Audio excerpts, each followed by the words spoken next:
the Financial Survival Network, helping you to survive and thrive in the new economy. Get your free financial survival toolkit and find out where to buy gold and silver safely at great prices. Sign up at financialsurvivalnetwork.com.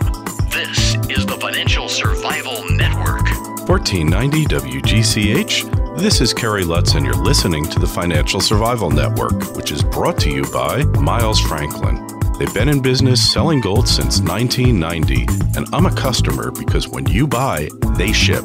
To find out more, go to milesfranklin.com or call them at 800-822-8080 and get a free quote.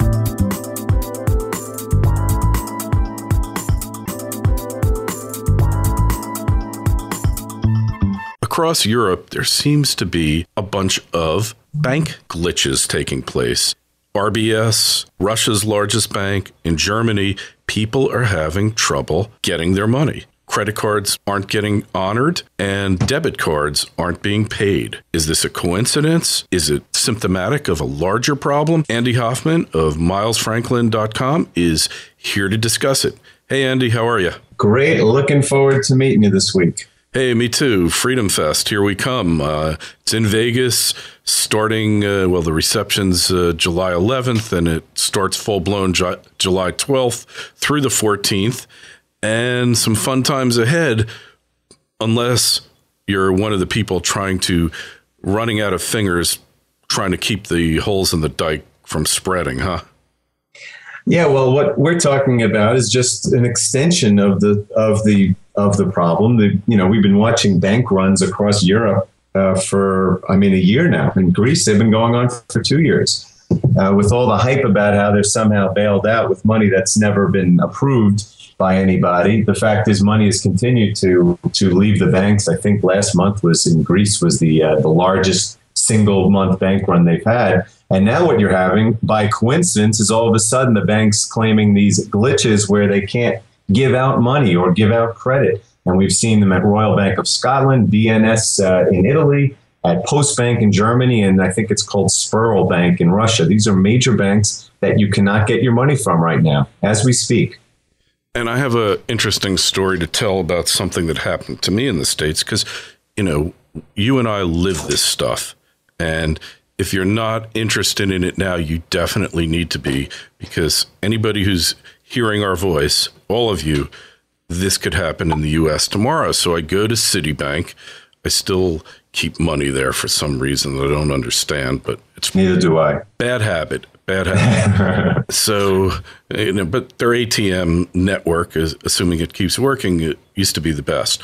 So I stick my card in the slot to get in the bank. And it goes beep, beep, beep, beep, like angrily at me. And so, all right, I try it again. So 4 times I try it and the door won't open. So I say to myself, well, maybe this is the start of what I've been talking about, what I hoped would never happen, but will eventually happen no matter how we want it not to. And finally, I stick it in the 5th time and the door opens. And I'm saying, it's so easy. All they have to do is make it so the door doesn't open, and that's it. You can't get your money. And that started leading me to think, it's probably not a bad idea to have a bit more currency on myself and in the house than I do right now, because at least for the initial stages of this thing, having the currency will be helpful. Further on, I don't think the currency is going to help, but for the early part, yeah. So what's your take on all these glitches? You think it's just all a big coincidence with Libergate and all these other awful things happening, or have they just run out of money?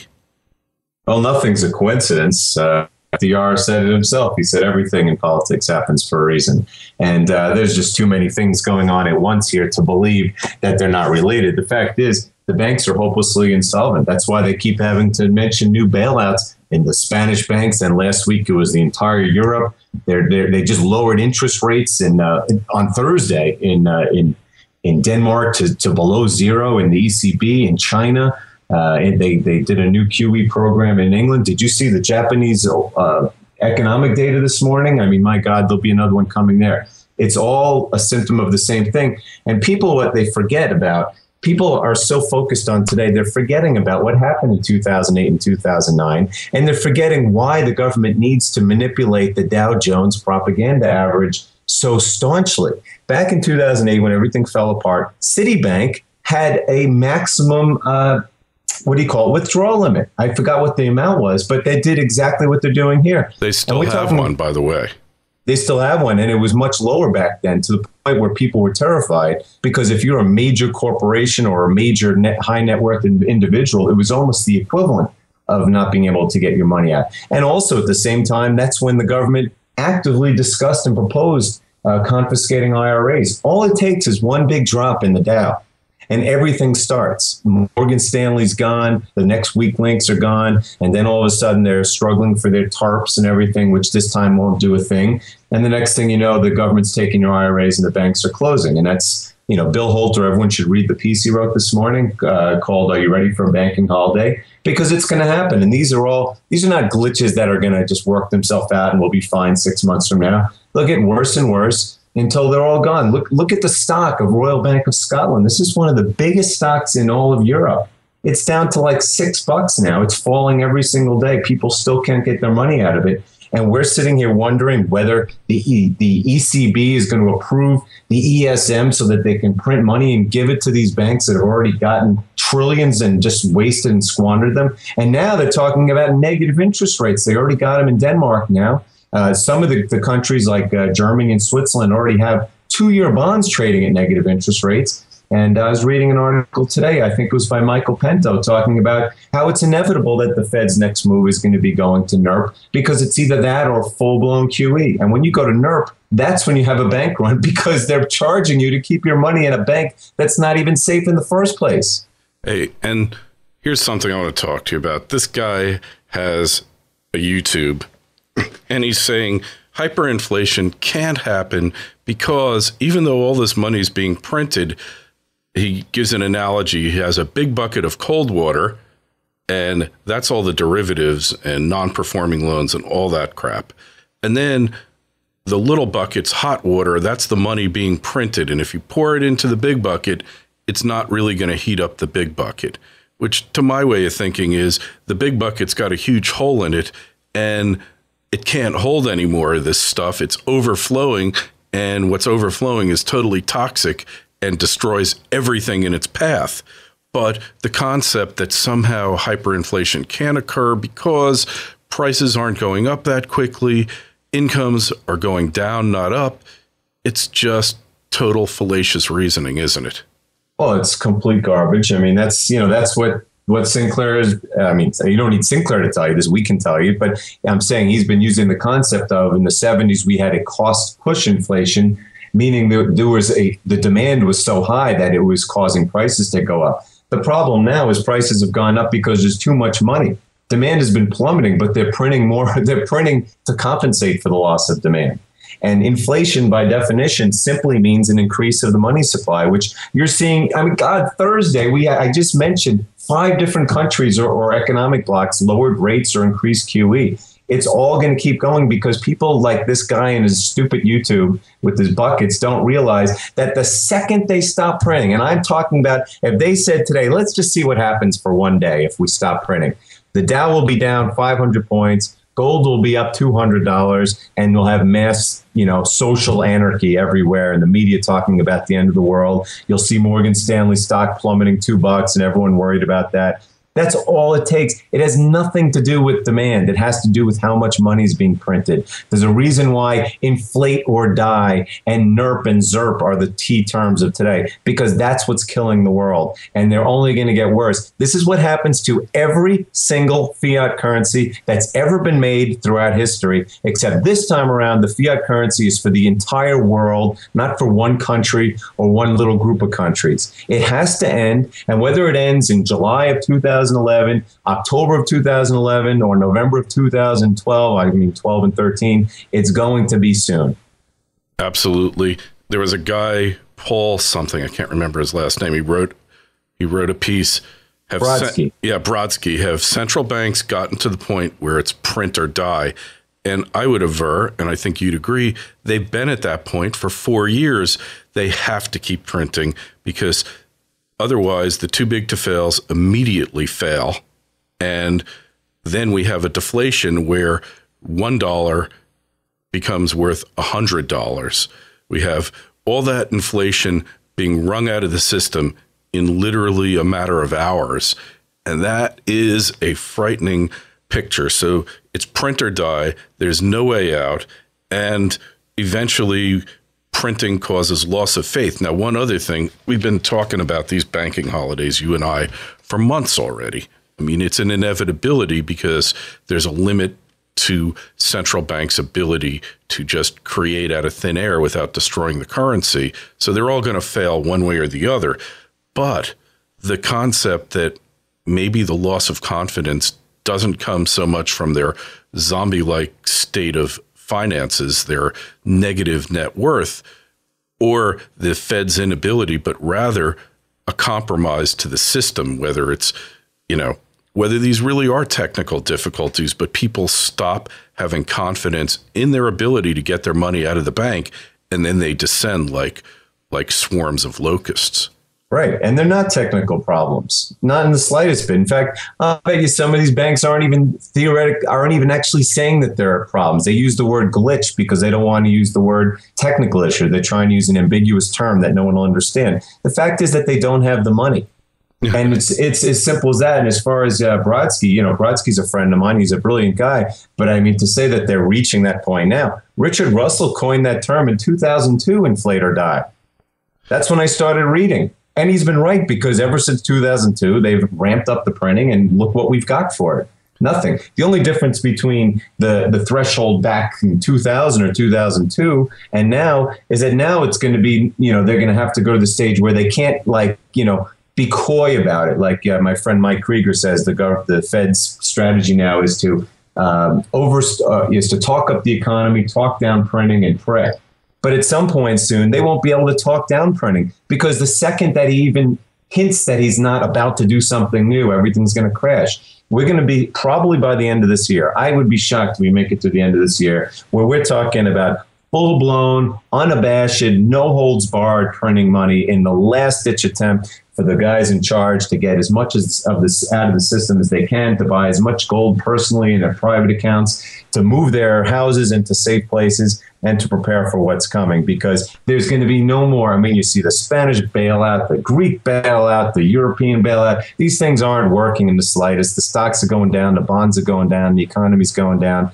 It's going to get to the point where it's last-ditch effort. Everyone should watch. They should go. The NIA did a piece maybe 2 years ago, when they were still a credible organization, called "The Day the Dollar Died," which will show you the stage that we're entering right now. Full-blown QE, no other choice, soaring gold, plunging stock prices in real terms, and social and economic chaos.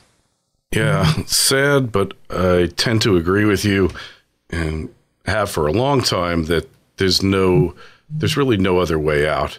And unfortunately, it's just the way the world works. Like you say, every fiat money system dies, and this one ain't going to be any different than all the rest. I think everyone knows it. So to think that somehow you can save the system with buckets of water just isn't going to work.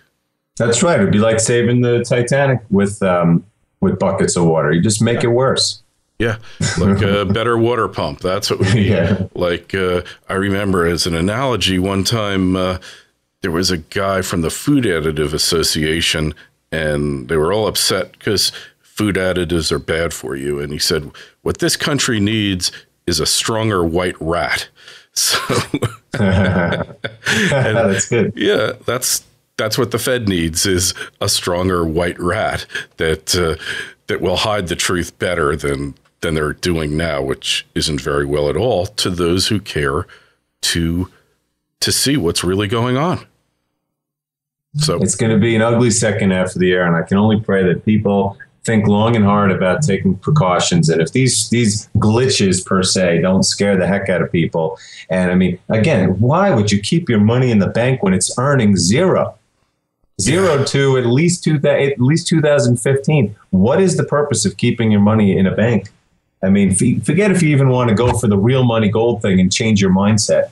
But to think that you're watching banks go down and glitches, just take your freaking money out. Put it in a bank somewhere else. Who cares about the Freedom of Reporting Act or whatever they call it, the FATCA? Just put it somewhere, anywhere, where you have a chance of getting it out. Is any bank safe, though, with all the derivatives and everything else that's going to hit the fan? No, of course not. But some are worse than others. And I know that there's a lot of people out there that simply, heck, you still have money in Citibank. So if you have money there, think of what all the other people who still believe that banks are the best place to be. I mean, just consider people, 0% interest rates, these horrible, horrible banks, all these stories popping up everywhere about bank holidays and ATMs closing. I mean, we were talking about the other day, they're having out in Washington, D.C., they had, I think, a week of no electricity.